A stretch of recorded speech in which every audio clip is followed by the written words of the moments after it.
Welcome to the vlog. I'm not sure where this is going to fall in our footage. If it's the beginning of a vlog, then welcome. If not, I hope you've been enjoying the vlog thus far. Today we're going on a mission. Well, where was she gonna go? Who? Your baby? Yeah. We'll probably have to set her on the floor, or we could put her in the passenger seat. So my parents sold a vehicle, and learning from experience sounds good. They've decided, hold on a sec, I'm gonna get the kids loaded and then I'll update you.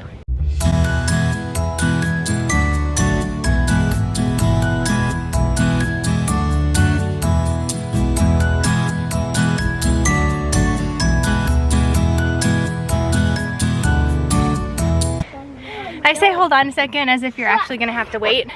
In vlog time it should be right about now. Alright guys. The wind is blowing our hair.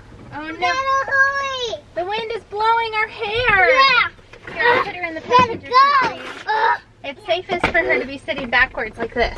Okay? Oh no. Guys. It is. It's winning our hair.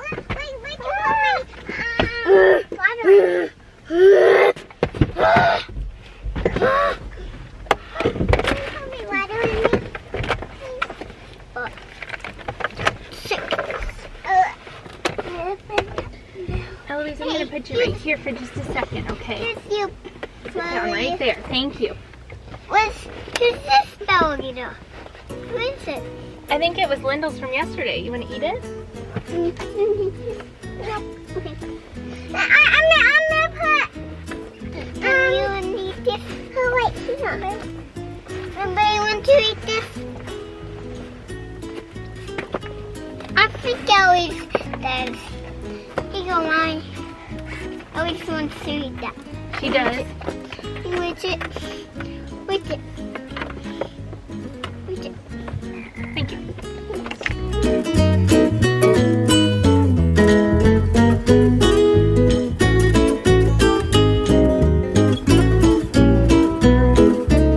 Like that? I'll put myself right here. You?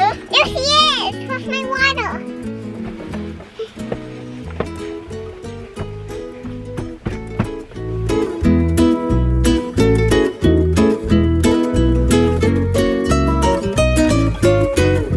Alright, we're all set in the car.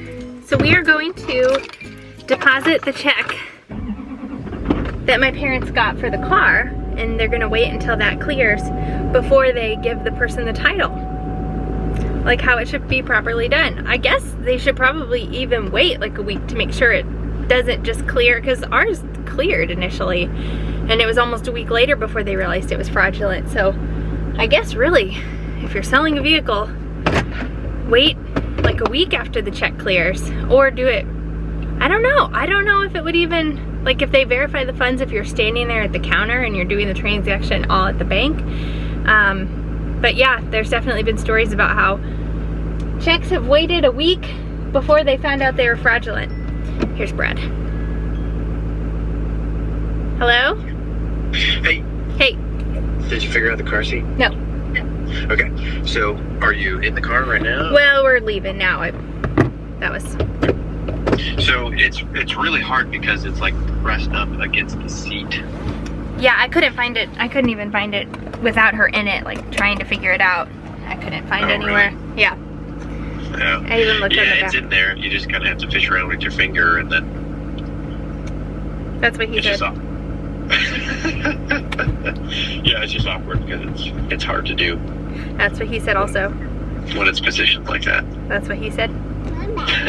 Hey, did you ever send me the photos that Kristen sent you of the photo shoot? No. Yes? No. I'm having deja vu. We're at the bank now, I'm depositing the check, and I'm having deja vu back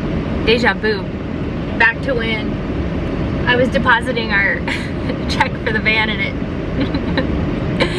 went into her account and then came back out. Let's hope that doesn't happen again, ever. You wanna say hello? Hello. Hello.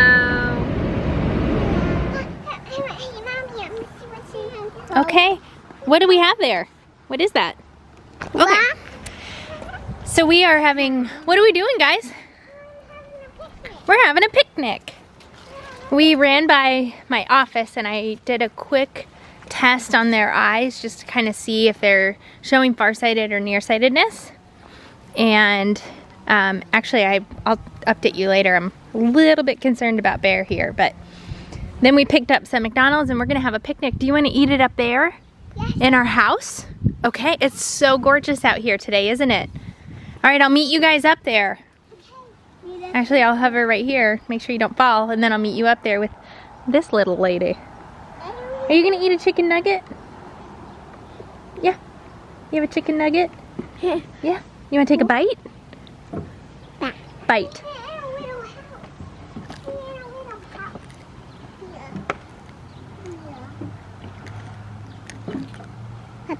A bite. Is it crunchy? Crunchy. Mmm.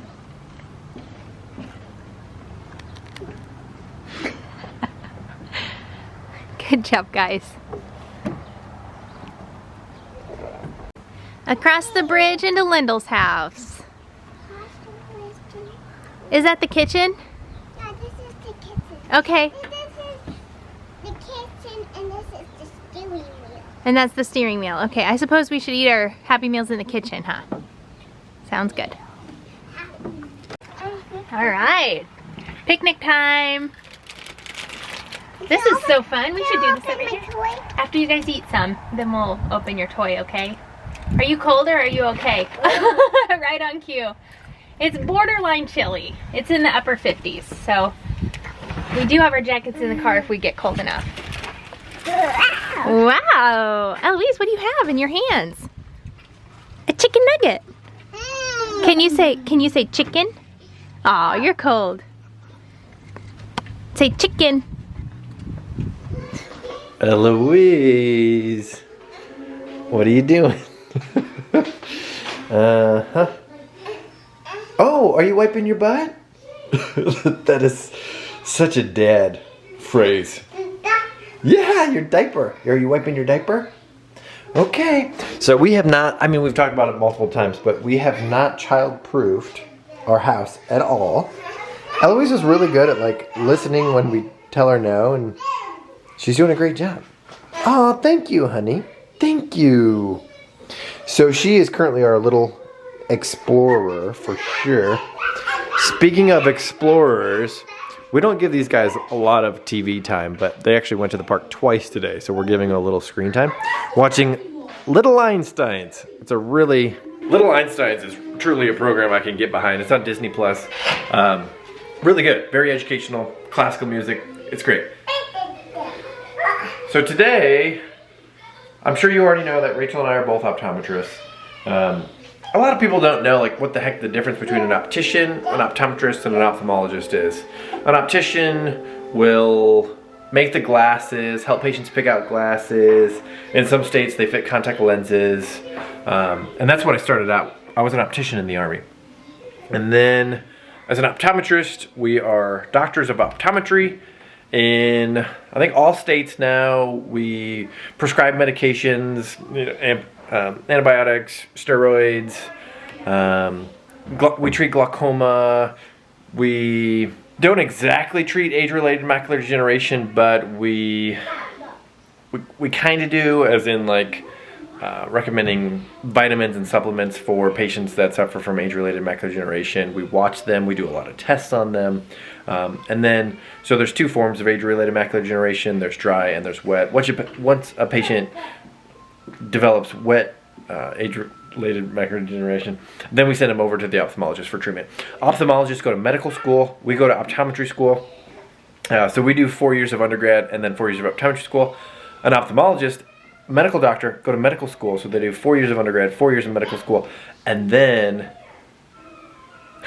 they do their residency in ophthalmology. So an ophthalmologist has about 12 years, about 12-ish years of training. We have 8 years of training.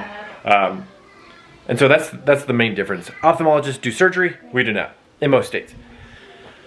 Anyway, so I had a retinal detachment patient today, which is a blinding eye condition if it's not treated.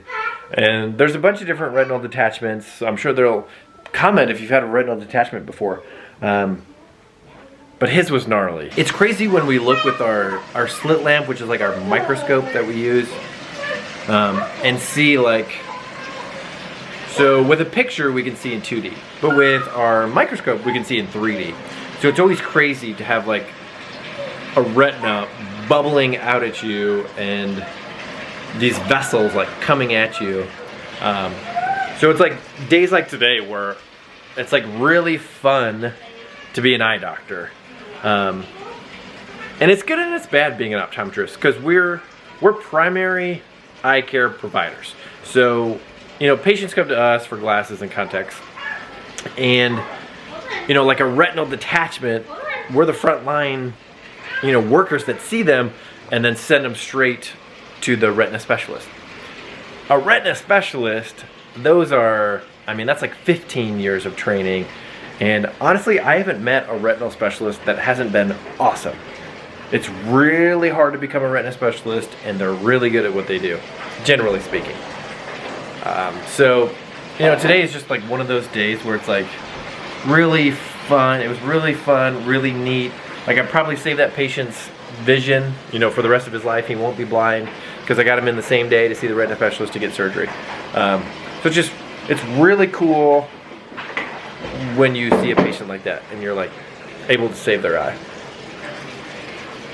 Another story that I'll say real quick, just because because I'm talking about the eye, but why routine eye exams are so important.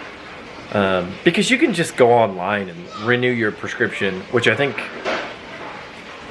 in some instances, I don't even want to say that. It's important for a comprehensive eye exam. I had a 21-year-old patient. She came in because she was a little bit blurry. She's like 20/25 in one eye, 20/20 in the other eye. She was a police officer, and she came in for just a routine eye exam just to get glasses. Well, I look in the back of her eye, and I see an abnormal freckle, or what we call a choroidal nevus. Very, very, very, very rare is it ever a melanoma. But she came in, she saw me, I looked with my microscope, and you know, you just get that feeling like, you know, this is not good. And so sent her to the ophthalmologist, and it turned out to be an ocular melanoma, which is a form of cancer for the eye. You know, the scary thing is, it was right by her optic nerve, and if you have a choroidal melanoma right by the optic nerve, then it has a higher probability to spread to the rest of the body.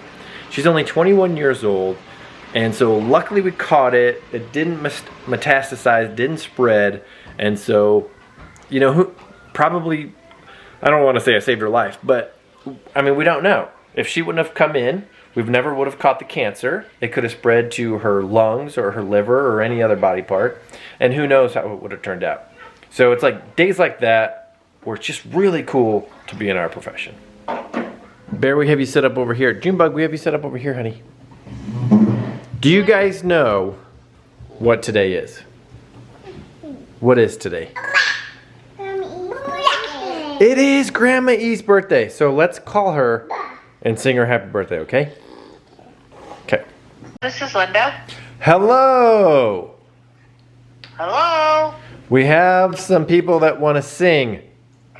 You do? Awesome. Go for it. All right, you ready? 1, 2, 3. Happy birthday to you. Louder. Happy birthday to you. Happy birthday, dear Grandma E. Happy birthday to you. Yay! Happy birthday to me! So I'm really excited for my parents because this is the last year that they'll be working. They're retiring in January of next year, so 2022. It's exciting because they'll be able to come visit a heck of a lot more. Obviously, they'll have a lot of time off. But they're selling their house, buying an RV, gonna live in the RV full time. And they're going for a Class C RV. So if you have any suggestions, tips, if you've owned a Class C before, if you've lived full time in an RV before, which actually Rachel and I would be super interested to hear these as well, drop a comment below. We'd like to hear your experiences, tips, anything like that.